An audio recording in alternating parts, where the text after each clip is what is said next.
Okay, just going through the notes on Wowhead and... It's happening. It's coming out. Guys, with that being said, a little bit has come out about the Elemental Shaman changes in 8.1. There's been a lot of questions about what are the types of changes. Any idea? Do we have any hope? There was a Q&A session earlier this week, and they only had one line item for class changes, and we know S-Priests are being changed. We know that Elemental Shaman are being changed. So there's been a lot of questions about LA. So let's get right to it. There's been two sections within this post having to do with core ability changes and talent changes. Let's start with the core ability changes. Number one, shifted some damage from Earthshock to Lightning Bolt. Basically, they call out that Elemental Shaman are the only lightning-based caster, which is awesome because that's what we are. Even though we love meatballs, we like the spaghetti too. And they talk about Lightning Bolt as being basically insignificant at all. It's crap, it's garbage. But then they talk about shifting Earthshock's damage to Lightning Bolt. And when they say that Earthshock will still be the hardest hitting spell, but Lightning Bolt should be better part of the rotation. Now, it's hard to grasp what this means because Earthshock can do between 15k and 60k, as we surely know by this point, and higher, even higher in PvE situations. So when they say they're moving some damage, it's still going to be the hardest hitting. A lot of our abilities don't hit for very hard. Lava Burst hits for like 8k, 7 to 8k. Lightning Bolt currently hits for 3k. So when they're saying they take some damage and Earthshock will still be the hardest hitting, does that mean Earthshock's going to hit for 10? We don't really know what this means, but I'm sure we'll see when we start to data mine some of the formulas out from the next PTR build. But this is good news because Lightning Bolt has long, even in the Legion, been an ability you basically don't press other than something as a filler in PvE. PvP, you basically never used it ever. So that's a big change, and hopefully it's a good sign for a more full rotation for Elemental Shamans and their damage. They don't mention Lava Burst, which is a bit strange because that's been what everyone talks about is the meatballs, but that's okay. That's okay for now. The next point is about Lava Burst. Lava Burst has functionality change behind the scenes to allow an in-flight Lava Burst to get a guaranteed critical strike from a Flame Shock cast afterwards. Now that's a whole lot of words. What does it mean? Basically, they're calling out that in the beginning of a fight, even in PvE, if it's a single boss, the first global will, to start your spell casting rotation would be like Flame Shot the target and then wait one global and then cast Lava Burst. That's pretty clunky. So what they're allowing us to do instead is charge a Lava Burst, send it, and then instantly cast that Flame Shock afterwards. And when the Lava Burst hits, as long as there's a Flame Shock on it at that time, then it will crit. This is actually a pretty cool change, and it's actually pretty nice for PvE and PvP. You don't have to waste the first global casting a Flame Shock. It does make a difference in PvP, guys. So let me show you what I mean by this. Today, if I were to cast this Lava Burst right now, and I just hit this target, we all know it's not going to crit. There's no Flame Shock on it. Reminder, Lava Burst crits every time there's a Flame Shock on the target and you hit that target with a Lava Burst. So what they're saying you can do is do this. Pre-cast the Lava Burst, and at the end of the cast, Flame Shock, and then it will, the Flame Shock will go on the target right before Lava Burst hits. This is pretty cool. This is a nod in the head of the Elemental Shaman people saying, hey, we need a little bit of something. This is a little bit of something, and it kind of just removes some of the clunkiness of Flame Shock. Now, if you're about to cast Lava Burst on anybody, and you're switching targets, you don't need to Flame Shock first, then cast. Now you can Lava Burst, and then at the end, cut that cast off with an instant cast Flame Shock. It's a great change, thanks Blizzard. And that's about the core ability changes that they've mentioned so far. So there's no change of any type of Azurite traits mentioned here. So that's good for us PvPers that are depending on Lava Shock, but it's also still means that it's going to be that clunky playstyle so far. But I haven't really done a video talking about that, but that's okay. It's still pretty strong. LA can be very strong in PvP even. For PvE, again, yeah, it still means Earthshock's going to be a huge portion of our damage. Flame Shock, they're not adjusting the damage, so that's also good because I know that's also way up there as well. Now on to the talent changes. The level 15 trait or talent Elemental Blast now always picks a second buff when Elemental Overload. What does that mean? So the change for Elemental Blast is that when you cast it, it has a chance to overload. The way it currently works is if it overloads, you get potentially 2 buffs. And those 2 buffs could be the same stat, meaning I just got a haste one. I could get 2 haste procs. But what this change is saying is that you will never get 2 of the same stat bonus. which actually adds value to this ability because then you don't have a risk of getting a double mastery proc, which is our least prioritized stat right now. For the next update, Master of the Elements now affects physical spells. Specifically what they're talking about is Earthquake, which means that this ability, it's not referenced correctly there, casting Lava Burst increases the damage of your next frost, nature, and it will be physical ability by 20%, which means Earthquake's going to be in this equation now, which is actually a pretty big deal for our cleave for clearing mythics. This is a talent that I haven't been taking Master of the Elements, but now that's something that's going to make me think about it twice. Having Aftershock, which is a chance, an RNG chance, or do I want to get a guarantee that after that Lava Burst, I'm going to be able to drop a Earthquake with 20% increased damage. Next, the level 100 talent, Stormkeeper, now also increases the damage of your next two, this is important, 2 lightning bolts by 250%. That's actually a pretty big buff, and that gives us another cooldown in PvE and PvP for an on-use ability. In addition to its existing effect, this damage bonus will also apply to all of its elemental overloads from Stormkeeper, which is actually a huge deal. Now, this is only going to affect Lightning Bolt, but what it means is if your Lightning Bolts are overloading, they're going to be doing a lot much more damage on your overloads as well, which is, again, that's an adjustment of damage, so that is good. Thank you, Blizzard, for that. And that is also single target, which is particularly important for PvP. For PvE, I see this as, okay, this is just a vertical buff of damage. You know, taking this in... maybe it's going to now compete with Ascendance for single target or possibly just crush it into the ground due to the cooldown being 1 minute versus 3 minutes. And what's important to note here is that Stormkeeper itself, if you read it, says causing your next 2 lightning bolts, I'm going to skip chain lightning, to be an instant cast and trigger an elemental overload on every target, meaning it will trigger an elemental overload, meaning you're going to do 1 lightning bolt that's 250% damage, and it's going to trigger an elemental overload, which is your mastery, so it will hit twice. Guaranteed. So this is buffing your first hit and your second hit, that's pretty big. I think for single target, that's going to do more damage, especially if Lightning Bolt itself is getting scaled up a little bit. So hopefully that's going to be a good buff, especially for PvP. Talking to you PvP or LA boys out there.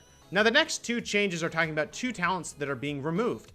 Exposed Elements, which was on the first row, level 15 tier. Earthshock, now, it doesn't even matter what it says, it's freaking gone.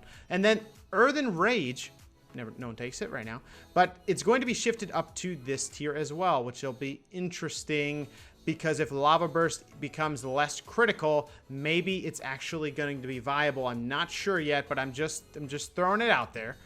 Now, the other talent that's being removed is High Voltage, which was kind of the additional overloads, and people were kind of like, I don't get it. I'm not feeling the difference. Maybe it'll be valuable more when Mastery is at a higher level, but that's fine. That's out of here. And then we're getting 2 talents instead of High Voltage, instead of Earthen Rage in the 90 slot. We're getting Call the Thunder and Surge of Power. If we look down, Call the Thunder, your maximum Maelstrom increased by 30, and the Maelstrom cost of Earthshock and Earthquake is reduced by 10. It's a pretty big deal.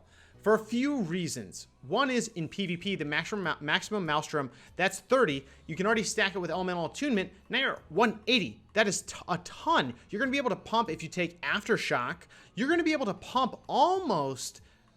Well, you're definitely going to be able to pump 3, but potentially 4 in a row without even Aftershock, with having like 1 cast in between. You know, that is pretty ridiculous. So that's going to be a ton of bursting for us in the PvP arena. The other fact that it's going to be reducing the Earthshock cost and Earthquake cost by 10 is also good for PvE. I see this, just the Maelstrom increase, I could see just being a main PvP benefit. But at least with this, if you're able to do your rotation in PvE, you get a little bit more wiggle room for maxing out your Maelstrom if you have Lava Burst proc here, and then another one, and then you need global, you need to stock up Maelstrom for being able to cast while you're moving, so Earthshock's on the move, or Earthquakes, and stacking those up in Mythic Pluses. This is very good and gives us a bigger buffer, especially when we Stormkeeper and Chain Lightning, a pack of 5 mobs, you don't go over Maelstrom cap. It'll help on that for Mythic Pluses as well, so I do appreciate this.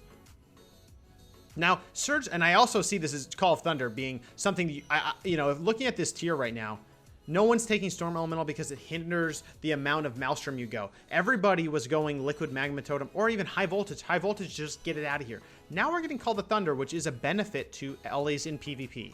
In PvE, it's going to depend on the situation. I see Liquid Magma, which was the single target best DPS Correct me if I'm wrong in the comments, but that was the case. And now with this, I see this maybe as being a contender, at least for single target fights. Now, Surge the Power is very interesting what they've done. They've given us an ability that says Earth Shock now enhances your next spell.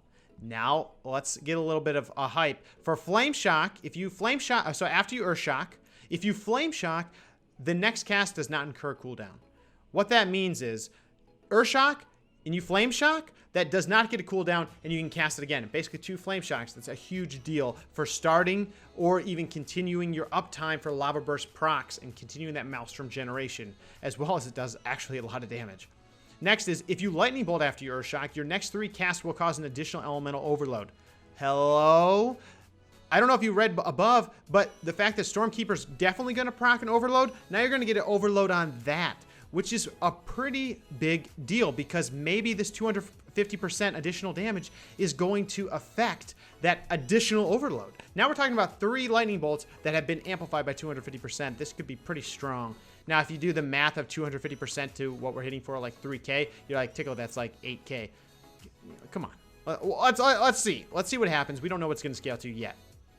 Now, going back to this. Now, if you Lava Burst after your Earth Shock, reduces cooldown on Flame Element or Storm by 6 seconds. Pretty significant. There's something similar like this in Legion about, you know, every Lava Burst was going to reduce the cooldown of Flame Ellie. Flame Ellie is actually a great Maelstrom generator and also does a ton of damage. All these do a lot of damage. So another kind of a good thing. But I think the biggest thing here is almost the biggest thing here, especially against those melee cleaves in PvP, is Frost Shock for PvP. Roots a target in place for 6 seconds. 6 seconds is like a full duration, almost a full duration polymorph. I mean, we're talking about rooting a target in place. Clearly, they'll be able to be dispelled, but it's almost the same as having an Earth Grab totem. Earth Grab clearly would root multiple targets, but this could be really good. This could allow us, as long as we can get Earth Shocks out, and if we take Call the Thunder, it would be 10 less. As long as we can get Earth Shocks out, we might be able to kite a lot better. Combining our slows, just general slows, combining our new Spirit Wolf and Spectral Recovery traits in PvP, and now we have a root. Get out of here. Get out of here. So now I think these are actually really powerful things, and I think what this more than anything, more than a buff, more than a nerf, more than playstyle, it is playstyle, is weaving these abilities in and seeing how this is going to affect an Elemental Shaman's gameplay in PvE and PvP. Now, I think these things will definitely change LA PvP significantly. I mean, way significantly. I think it's going to be fun to play around with these. I'm very excited to hop on the PTR and show you guys what that's all about when the time comes. But the biggest thing is, you know, I'm looking here, like Call the Thunder is what I'm going to take in like PvP. I'm pretty sure. Surge of Power is on this tier. You know, they're now giving me another option against Primal Elementalist and Ice Fury. Ice Fury is being taken for the Maelstrom generation. It wasn't even being added for the damage. Primal Ellie is useful for the burst, and it's also useful for the defensive capabilities. Now they're giving us an option of utility. This is almost like utility and enhancing our existing gameplay. So there's going to be a lot of variation on that tier. But I'm really excited. I think this is really cool. But guys, I know this is a little bit longer video than my TLDRs, my other videos, but I want to make sure I call this out because this is huge. This is a lot, and this is obviously the beginning of describing what's going to be coming for 8.1 for Elemental Shaman. When is it? I don't know. But this is really good news, I think. This is good. And I'm always positive, guys. Well, more than anything else, I know a lot of people aren't happy with the damage of Ellie's, the playstyle of Ellie's. I will agree with some of that, but we are doing a lot of damage right now. So I'm really curious what's going to happen here, if this is going to further enhance our abilities. Specifically, Lightning Bolt, if that's going to be ramped up, we're going to go to back. I almost feel like we're going to be going back to where we used to be, where we had 2 really strong things as an Elemental Shaman. In Legion, it was Ice Fury Burst and Stormkeeper Burst. Now it looks like it's going to be Earthshock Dumpster Burst and Stormkeeper. And inherently, I'm just kind of like, guys, I'm just digesting it as well, is when you Stormkeeper and you Lightning Bolt, it's going to cause an overload, so that means you get 2. And then if you use the Earthshock afterwards, that's going to give you 3, which is actually giving you 3 points of generating Maelstrom, which is a huge deal because Lightning Bolt only generates, what, 6? No, 8. Oh, right, they changed it. 8 and then your overload does 6, and then the overload does 6. So you're actually going to be generating like 20 Maelstrom from one cast. And you're going to do it again for the 2 casts of Stormkeeper. You're going to generate 40 Maelstrom. That's almost a lot. That's almost an Earthshock based on this. So we're going to have a ridiculous amount of burst potential, I think. But guys, let me know in the comments what you think. Go ahead, check this out. The link's in the description for all these notes. I'm going to be doing kind of a deeper dive into some of the builds, but I definitely think that LA Shaman, even right now, are doing okay. Way different than Legion, different playstyle. I'm going to do a video about just talking about the current state of things. And then these changes are coming, which is a really big deal because this is giving us a hint at what we're going to be getting in 8.1 whenever it comes out. Now, guys, I want to thank everybody for showing up, and I will see you in the next video or stream. Make sure to check the description below for the stream schedule. I'm trying to firm up my schedule so we can keep things on track, keep the ball rolling. I'm about to start streaming pretty soon. So, guys, we'll see you on YouTube or Twitch. Have a good one.